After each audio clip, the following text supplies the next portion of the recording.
খুব আশা নিয়ে 52 শতক জমিতে মরিচের আবাদ করেছেন রাজবাড়ীর বালিয়াকান্দি উপজেলার নিখিল দাস। তবে সেই আশায় গুড়ে বালি। এই কৃষক জানান, গাছের পাতা শুকিয়ে যাওয়ায় ফলন হয়েছে কম। এ পর্যন্ত মাত্র 8 কেজি মরিচ বিক্রি করতে পেরেছেন তিনি।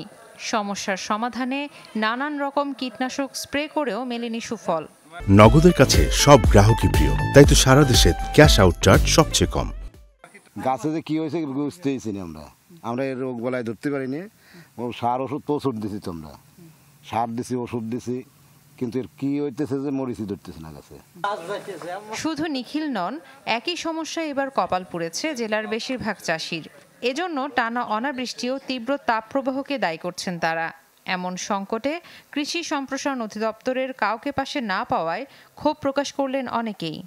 আগে খরায় ক্ষতি করছে, এখন বৃষ্টিতে ক্ষতি হচ্ছে। গাছ যাই আছে, কোনো একটা মরিচ নাই। গাছ কুড়ি মুড়ি ধরে দিছে, কোনো ওষুধপাতি আমাকে সাজেশন মন মতো দিছি, কোনো কিছু অফিসার আসে না। তারা খেতেও আসে না যে আমরা কি ওষুধ ব্যবহার করব, কোনডে লাভবান হবি এই ক্ষেত বাদ দিয়ে কোনো পরামর্শ দেয় না। মরিচের গাছের রোগ বালাই হচ্ছে, এগুলো দমন করতে হলে ভালো কৃষি অফিসারের পরামর্শ দরকার। সেইটাই তো নাই আমাদের, তাহলে আমরা কিভাবে লাভবান হব?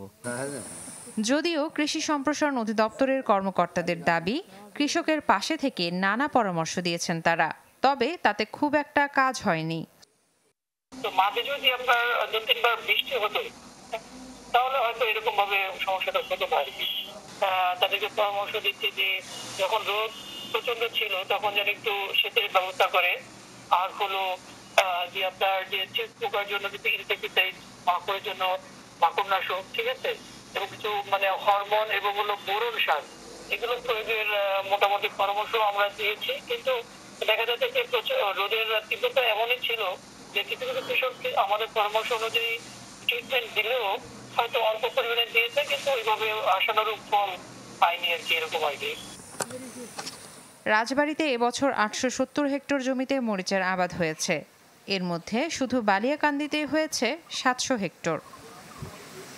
Desk report, channel 24।